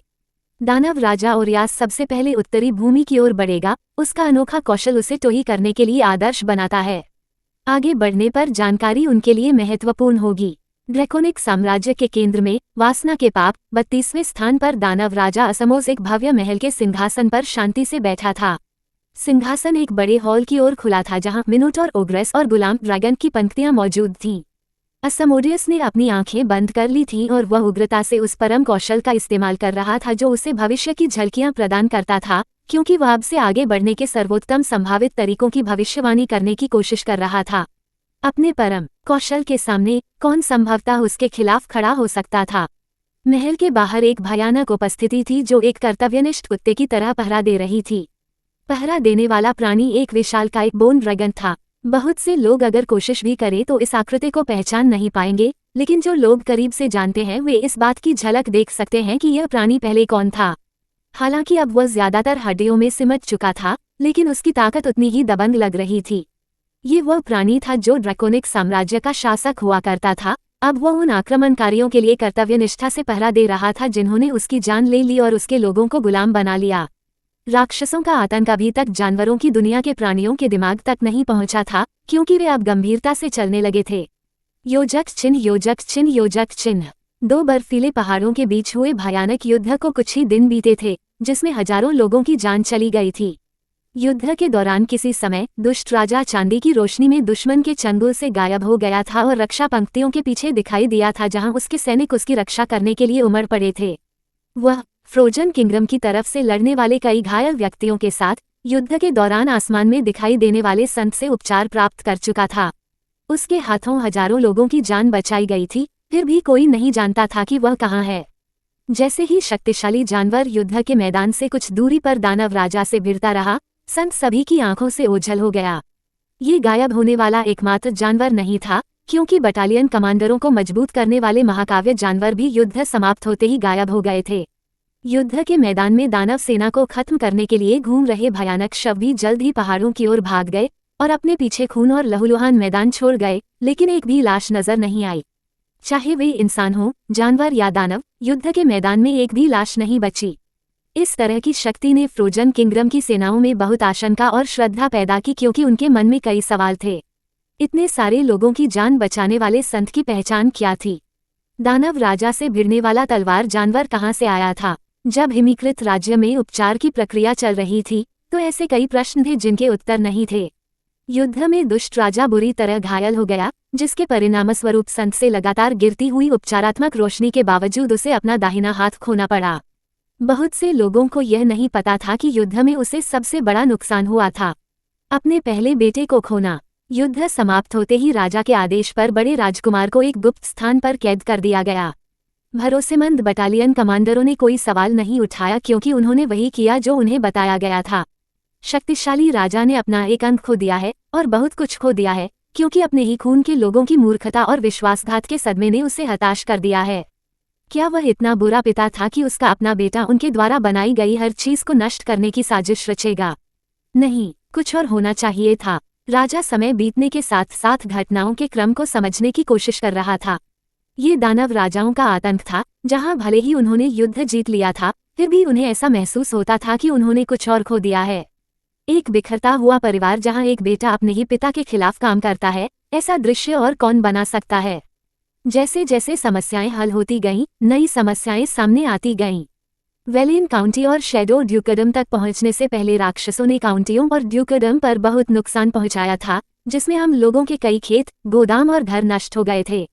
राज्य के हजारों विशिष्ट बलों की भी मृत्यु हो गई, जिसके कारण संसाधनों के लिए कालकोठरी साफ करने वाले कार्यबल में काफी कमी आ गई तथा उच्च कौशल वाले साहसी लोगों की संख्या में भी कमी आ गई, जिनकी आवश्यकता हिमीकृत राज्य की बर्फीली भूमि पर खेती करने के लिए थी। कई लोगों को पैसे और भोजन की कमी महसूस होने लगी क्योंकि आसपास के काउंटी और ड्यूकडम से अधिक शरणार्थी राज्य में आ रहे थे। लोग राक्षसों के हमले से सुरक्षा चाहते थे और वे भोजन चाहते थे जो युद्ध के समय में राज्य द्वारा प्रदान किए जाने के कारण तेजी से दुर्लभ होता जा रहा था। यदि कुछ नहीं बदला तो लाखों लोग भूख और ठंड से मर सकते हैं। इन सभी निराशाजनक घटनाओं के बावजूद ये रानी इलेक्ट्री थी जो पूरे राज्य में तेजी से आगे बढ़ रही थी, जिसने कई रईसों को अपनी नजरें फेरने पर मजबूर कर दिया। राक्षसों के बीच विशाल युद्ध होने से पहले ही राजकुमारी एडिलेड ने खेतों के नए भूखंड तैयार करने और बीज बोने का काम शुरू कर दिया था।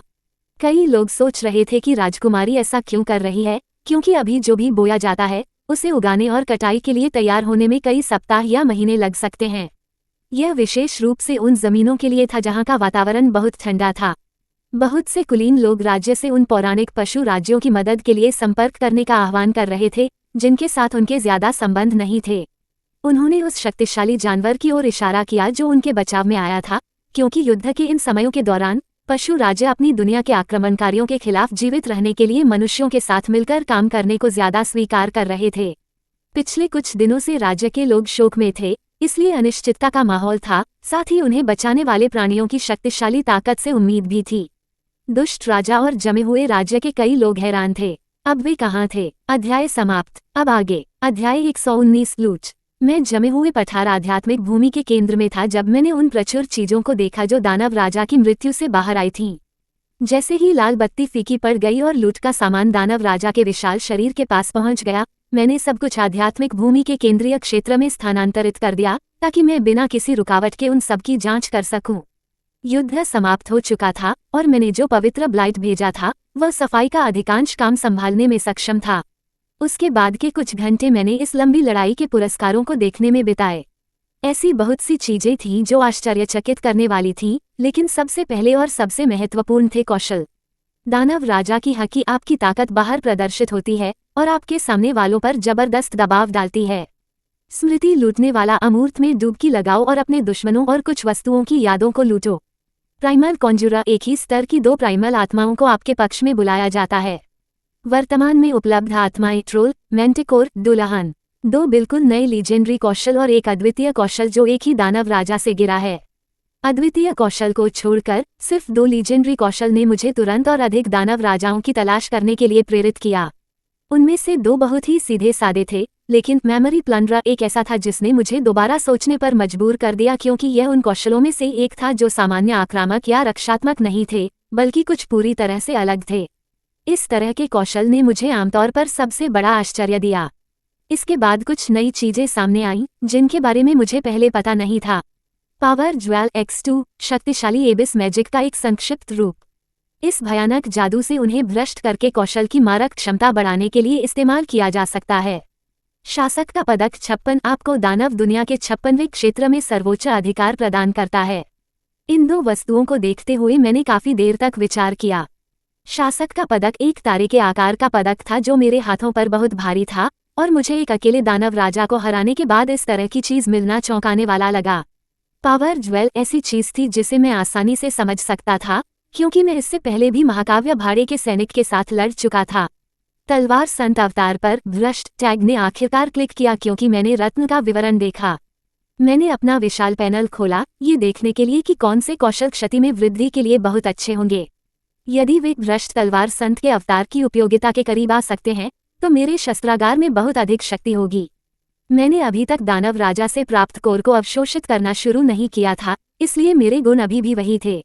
नोहा ओसमोंट व्यवसाय शिकारी, जीवन शक्ति 410, केंद्र शक्ति 418, कौशल SFEDCBA, उड़ान 100, तत्काल स्थानांतरण 100, रिकॉर्डर 100, भाषा समझ 100, शेर की दहाड़ 23, जल अवरोध 100, PS 100, निष्पादक की गति 100, ऊष्मा स्रोत का बोध 100, मौन संचार -75, राजसी तीरंदाज की आंखें 100, रसोया 38, A+, आप्टिक जोन 100, रिलीगेटा का भाला 23, अपरिवर्तनीय उत्थान 100, गूढ़ आवरण 100, भ्रम अवरोध 100, पेलाडिन का आशीर्वाद -11, नरकीय बिजली का पीछा 1, S, घायलों की सुरक्षा 100, फ्लैश 100, जुझारूपन की आभा 100, दुर्बल 100, फीनिक्स एरो 1, शील्ड स्लाम 8, ऑब्फस्केशन -100, रक्षा का रून 100, ड्रैगन स्केल 100, नवोदित किसान 8, रिकोशेटिंग शील्ड 1, भालू की लड़ाई शैली 1, तीरंदाज का जुआ 1, शेर का दिल 100, स्पीडस्टर -100, सुलगती तलवार का प्रहार 56, मिट्टी के भाले 1, विचार त्वरण 100, संकट निवारण 100,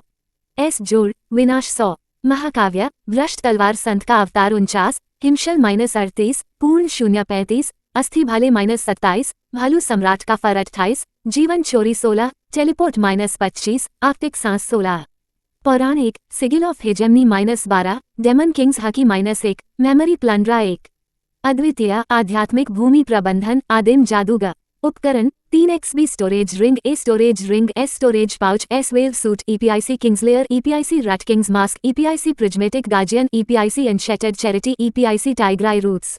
ऐसे कई कौशल थे जो 100 दक्षता तक पहुंच चुके थे और संयोजन के लिए प्रमुख थे, और जैसे ही मुझे उन नई चीजों के बारे में पता चला जो मैंने पहले प्राप्त की थी, तो यह अगली चीज थी जो मैं करूंगा। मैंने अपने पैनल को देखते हुए पावर ज्वेल में थोड़ी मात्रा में मैना डाला, जिससे 2 कौशल धूसर हो गए और कई और चमकीले लाल रंग में चमकने लगे। अद्वितीय कौशल धूसर हो गए थे और ऐसा लग रहा था कि पावर ज्वेल उन पर लागू नहीं किया जा सकता। हर दूसरा कौशल लाल रंग में चमक रहा था, जैसे कि चयन करने के लिए कह रहा हो। मैंने अपने सबसे शक्तिशाली कौशल को अद्वितीय और चयनित सिगिल ऑफ हेजेमनी के अलावा देखा। लाल रंग की एक चमक हुई जब पावर ज्वेल मेरे हाथों में पिघल गया और मेरे शरीर में उड़ गया। जब मैंने लेजेंडरी कौशल की झिलमिलाहट देखी तो मुझे सार की गड़गड़ाहट महसूस हुई, जब तक कि यह जल्दी बदल नहीं गया। हेजेमनी का भ्रष्ट सिगिल एक अत्यधिक सुरक्षात्मक सिगिल आपके चारों ओर 30 मीटर की दूरी तक खुद को स्थापित करता है, जो आपको और आपके सहयोगियों को सशक्त बनाता है, जबकि आपके दुश्मनों को 30 सेकंड के लिए बाधित करता है। रूनिक बलों को फिर से सक्रिय करने से पहले 30 सेकंड की आवश्यकता होती है। सक्रिय होने पर किए गए सभी नुकसान का आधा हिस्सा अवशोषित करता है। जोड़ 300% कास्टिंग और अटैक स्पीड, सिगिल में दुश्मनों को जोड़ 300% नुकसान, जोड़ 300% स्पीड -75% दुश्मन तत्व प्रतिरोध -75% दुश्मन की गति, प्रतिबंधित आंदोलन लागू होता है। यह इस कौशल में अब क्षति, गति और बहुत कुछ के लिए और भी अधिक बढ़ावा था। इसके अलावा प्रतिबंधित आंदोलन नामक कुछ और भी शानदार चीज भी इसके ऊपर जोड़ी गई थी। मैंने जल्दी से उन शक्तिशाली दुश्मनों के बारे में सोचा जिनका मैं लगातार सामना कर रहा था, क्योंकि मेरी शक्ति इस तरह बढ़ती जा रही थी। मैंने अभी एक शक्तिशाली रत्न के साथ एक महान कौशल को बढ़ाया था जिसे दानव राजा ने पीछे छोड़ दिया था। इसकी रैंक ऊपर नहीं गई थी, लेकिन इसकी शक्ति अब और भी अधिक थी। मेरे द्वारा उन कौशलों के निरंतर उपयोग से, जिन्होंने उन्हें संयोजित करने से पहले उनकी दक्षता बढ़ाई थी, इसका मतलब था कि इन सभी कारकों को लागू करने के साथ मेरी शक्ति अगले रैंक के करीब और करीब होती जाएगी। मैंने दूसरे पावर ज्वेल को अभी के लिए पीछे छोड़ दिया, क्योंकि मुझे पवित्र ब्लाइट और एपिक जानवरों की हलचल बर्फीले पहाड़ के पास महसूस हुई जहां मैंने दानव राजा को खत्म किया था। उनके साथ भागते हुए भयावह हरे रंग की लाशों की भीड़ थी जो अनियमित रूप से आगे बढ़ रही थी। मैंने सभी जानवरों और अपवित्र लाशों को जमे हुए पठार आध्यात्मिक भूमि में स्थानांतरित कर दिया। मेरे लिए करने के लिए कई काम थे और मुझे ये सुनिश्चित करने के लिए धीरे धीरे उनसे गुजरना पड़ा कि कोई गलती न हो। बाहर लड़ाई के खत्म होने के साथ ही इस लड़ाई से सभी के उबरने के बाद शांति का दौर शुरू हो जाना चाहिए। हालांकि मुझे नहीं पता था कि यह शांति कितने समय तक रहेगी। मुझे पता था कि दानव राजा को मारने के बाद बहुत बड़े प्रभाव होंगे, लेकिन मुझे नहीं पता था कि प्रतिशोध कितना चरम होगा। इसके बाद फ्रोजन किंगडम को और भी अधिक दानव सेनाओं का सामना करना पड़ सकता है। मैंने आध्यात्मिक भूमि प्रबंधन का उपयोग किया और देखा कि अपवित्र लाशों को स्थानांतरित किए जाने पर क्या परिवर्तन हो रहे थे। सम्राट पेंगुइन और अन्य जानवरों को आध्यात्मिक भूमि के शीर्ष पर स्थानांतरित कर दिया गया, जहां बर्फीले श्वेत वृक्ष प्रचुर मात्रा में थे क्योंकि वे युद्ध से आराम कर रहे थे। पवित्र अग्नि एक भेड़पालक की तरह थी जो आसमान में खड़ी थी और उसने अपवित्र लाशों को श्वेत वृक्षों के बीच साफ सुथरी पंक्तियों में खड़े होने का आदेश दिया। ये दृश्य भयावह था क्योंकि अपवित्र लाशों की गिनती कुछ हजारों तक पहुंच गई थी। मैं नीचे आध्यात्मिक भूमि के केंद्र में भूमिगत रहा, जबकि ये चीजें मेरे ऊपर जारी रहीं। मेरे समन और महाकाव्य जानवरों को सिर्फ स्टैंड बाय पर रहने का आदेश भेजा क्योंकि मैं अपने नए कौशल का पता लगाना चाहता था और इस लड़ाई के बाद देखने के लिए जमे हुए साम्राज्य में वापस जाने से पहले आध्यात्मिक भूमि और इसके कार्यों को थोड़ा करीब से देखना चाहता था। पहली चीज जो मेरे दिमाग में घूम रही थी वह थी मेमोरी प्लंडर। विवरण में उल्लेख किया गया था कि दुश्मनों और कुछ वस्तुओं की यादें पड़ी जा सकती हैं। मैंने थोड़ा सोचा और फिर मैंने बचे हुए पावर ज्वेल तक पहुंचकर कौशल को सक्रिय किया। लाल बत्ती चमकी, लेकिन कुछ नहीं हुआ। मैंने हार नहीं मानी और अपने पास रखे दानव राजा के बड़े शरीर तक पहुंच गया और एक बार फिर मेमोरी प्लंडर को सक्रिय कर दिया। वही लाल बत्ती चमकी और ये लगातार चमकती रही। अध्याय समाप्त। अब आगे अध्याय 120 यादें। ऐसा लग रहा था जैसे कोई फिल्म चल रही हो और फिर भी मैं उसी समय फिल्म में था। मुझे बहुत मतली महसूस हो रही थी क्योंकि यह बहुत तेज गति से चल रही थी और मेरे दिमाग में ढेर सारी जानकारी आ रही थी जो मेरी नहीं थी। यादें तो बहुत थीं, लेकिन वे बहुत कम थीं। जैसे जैसे यादें मेरे दिमाग में आती रहीं, मेरे सिर में चुभन भरा दर्द होता रहा और दर्द इतना बढ़ गया कि मेरी आंखों के सामने अंधेरा छा गया। योजक चिन्ह, योजक चिन्ह, योजक चिन्ह। मैं बहुत ज्यादा सुस्ती महसूस करते हुए उठा। मुझे नहीं पता कि मुझे बेहोश हुए कितना समय बीत चुका था। काफी समय बाद पहली बार मैं वास्तव में अच्छा महसूस नहीं कर रहा था। मेरा शरीर लगभग हमेशा कई सहायक और रक्षा कौशल से घिरा हुआ था, जो मेरे मजबूत शरीर के अलावा मुझे हर समय शीर्ष आकार में महसूस कराता था। फिर भी अब भी मतली दूर नहीं हुई थी क्योंकि मेरा सिर धड़क रहा था। जो यादें मेरी नहीं थीं, वे लगातार मेरे सामने आ रही थीं और मैं उदास भाव से उन्हें याद कर रहा था। मेरी उदास अभिव्यक्ति जल्द ही आशंका में बदल गई और वह आशंका जल्द ही भय में बदल गई। लानत है! अरे अरे! मैंने खुद को शांत करने के लिए गहरी सांस लेने की कोशिश की। मैं उन यादों में गहरे जज्बात महसूस कर रहा था और मुझे खुद को याद दिलाना था कि वे मेरी नहीं थीं। 56वें रैंक के दानव राजा ग्रेमोरी का जीवन मेरी आंखों के सामने बिखरा हुआ था। सैकड़ों सालों तक उसके द्वारा जिए गए यादों के केवल कुछ अंश ही सामने आए, जो सबसे महत्वपूर्ण थे और याद रखने के लिए महत्वपूर्ण थे। लेकिन सैकड़ों सालों के दौरान ये बिखरी हुई यादें बहुत कुछ थीं। इन यादों में जो चीजें थीं, वही मेरे मन में आशंका पैदा करती थीं जो जल्द ही डर में बदल गई।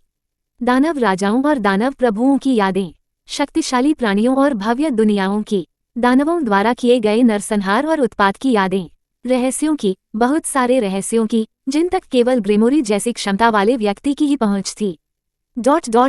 सांस लो। मुझे सांस लेनी थी। बहुत सारी जानकारी थी और पहली बार इन सब का सामना करना मेरे लिए बहुत मुश्किल था। कौशल मेमोरी प्लंडर अविश्वसनीय रूप से शक्तिशाली था और ये तब और भी ज्यादा मजेदार हो गया जब यादें किसी ऐसे व्यक्ति की थीं। ब्रह्मांड में बहुत कम प्राणियों के पास दानव राजा को मारने का मौका था और साथ ही उनके पास ऐसा कौशल भी था जो उन्हें उनकी यादों को मिटाने की अनुमति देता था। ग्रेमोरी ने अपने पराजित दुश्मनों पर इस कौशल का इस्तेमाल करके पिछले कुछ सालों में बहुत ज्यादा जानकारी हासिल की और उसका इस्तेमाल किया। इस जानकारी का ज्यादातर हिस्सा अब मेरे दिमाग में घूम रहा था। कुछ मिनट बीतने के बाद मुझे लगा कि सभी रंगीन चमकती हुई कलाएं सक्रिय हो गई हैं। जैसे जैसे मतली कम होती गई और मैं फिर से अपने जैसा महसूस करने लगा। मेरा चेहरा उदास होते गया और मैं जो डर महसूस कर रहा था वह धीरे धीरे कम होता गया। मैंने जिन दुश्मनों का सामना किया वे वाकई बहुत शक्तिशाली थे। मैं उन लोगों के बारे में सोचना भी नहीं चाहता था जिन्होंने अभी तक दानव लॉर्ड्स की उपाधि प्राप्त की है, क्योंकि मेरी शक्ति किसी भी तरह से उस स्तर तक नहीं पहुंच पाई है जहां वे थे। वर्तमान में जानवरों की दुनिया में मौजूद दानव राजा ही मेरे लिए चिंता का विषय थे। विभिन्न दुनियाओं की यादों को एक तरफ रख दिया गया क्योंकि मेरा ध्यान उन सबसे महत्वपूर्ण चीजों पर केंद्रित था जिन्हें मुझे ध्यान में रखना था। मैंने खुद को शांत किया और अपनी याददाश्त को ये याद दिलाने की कोशिश की कि मुझे जागे हुए मुश्किल से 2 महीने ही हुए थे। मुश्किल से 2 महीने और मैं पहले से ही उस स्थिति में था जहां मैं अभी हूं। इससे कोई फर्क नहीं पड़ता कि मेरे दुश्मन कितने शक्तिशाली थे, अगर मैं इसी दर से आगे बढ़ता रहा या नए कौशल हासिल करके और भी तेज हो गया तो मुझे चिंता करने की कोई बात नहीं थी। मुझे एहसास हुआ कि शांति का वह दौर जो मैंने सोचा था कि हम 2 सप्ताह भी नहीं टिक पाएंगे क्योंकि कुछ यादें हाल ही की घटनाओं से जुड़ गईं। सबसे बड़ी बात ग्रेमोरी की मौत थी। इसके परिणाम मेरी सोच से कहीं ज्यादा भयानक थे। मरने से पहले उसके चेहरे पर जो भाव और भय था, उसे याद करते हुए मैंने इसे दानव जगत की एक रहस्यमयी शक्ति से जोड़ा, वह ये कि उसके दानव राजा और दानव प्रभु मरने के बाद पुनर्जीवित हो जाते थे। दानव दुनिया की शक्ति ने उन्हें मारे जाने के क्षण में ही उनकी उत्पत्ति याद दिला दी और उन्हें नए जैसा बनने में केवल समय लगेगा। बहुत सी दुनियाओं में बहुत कम शक्तियां दानव दुनिया के 72 शासकों को वास्तव में मरवा सकती थीं, और ऐसा लग रहा था कि मेरी दुनिया से स्थापित शक्ति की प्रणाली ऐसा भी कर सकती थी। धिक्कार है, ये पूरी तरह से मेरे पास मौजूद नई यादों और ग्रेमोरी की प्रतिक्रिया में अचानक आए बदलाव का संयोजन था, जो इस बात को लेकर आश्वस्त था कि उसके बाद पुनरुत्थान होगा। ये उसके जीवन के आखिरी कुछ मिनटों से उसके एकमात्र विचार थे, जो मैं समझ सकता था। उसकी मृत्यु के करीब सब कुछ एक खाली अंधेरा रह गया था। यह अनुमान संभवतः सच था, जिसका मतलब था कि चीजें बहुत खतरनाक होने वाली थीं।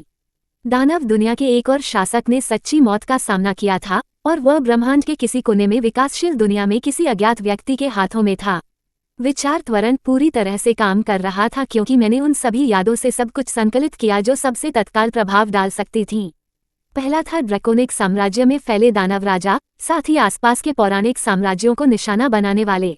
मैं अंततः ग्रेमोरी की यादों के साथ बीस्ट वर्ल्ड के बारे में अधिक जानने में सक्षम था, और इस समय मजबूती से खड़े अन्य 3 पौराणिक साम्राज्यों को समझने में सक्षम था।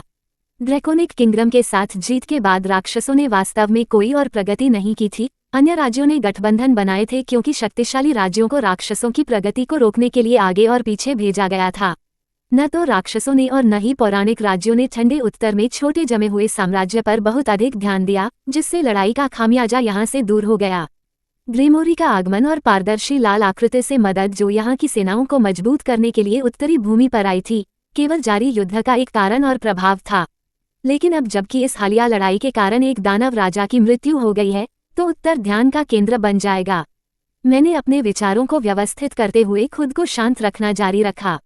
पश्चिम में पौराणिक फीनिक्स साम्राज्य, पूर्व में पौराणिक सफेद बाघ साम्राज्य और दक्षिण में पौराणिक कछुआ साम्राज्य। ग्रेमोरी की यादों में वहां के शक्तिशाली लोगों के बारे में छोटी छोटी जानकारी थी, साथ ही उन दानव राजाओं के बारे में भी जिनका उन्होंने सामना किया था।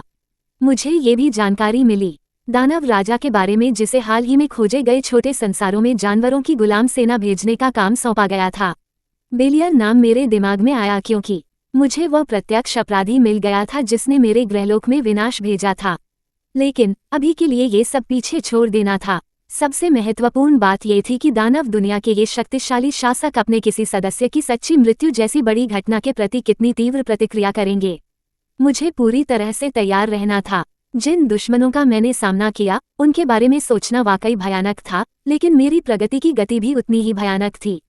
मेरी भावनाओं पर पूरी तरह से नियंत्रण था क्योंकि मेरा मन बना हुआ था। इससे कोई फर्क नहीं पड़ता कि पूरी दुनिया मेरी दुश्मन थी, मैं उनसे आगे निकल जाऊंगा।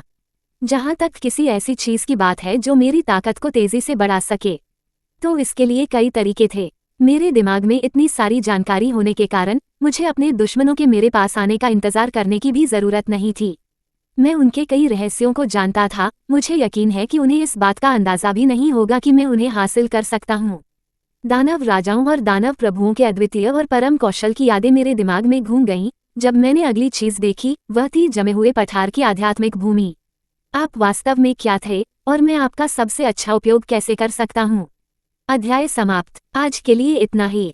आगे देखेंगे कि एक इंपीरियल फीनिक्स एक ऊंचे स्तर की आध्यात्मिक भूमि पर चमकदार लाल बादलों से घिरा हुआ था, जो आसमान में दूर तक तैर रहा था और उनकी नाक से आग की लपटें निकल रही थीं।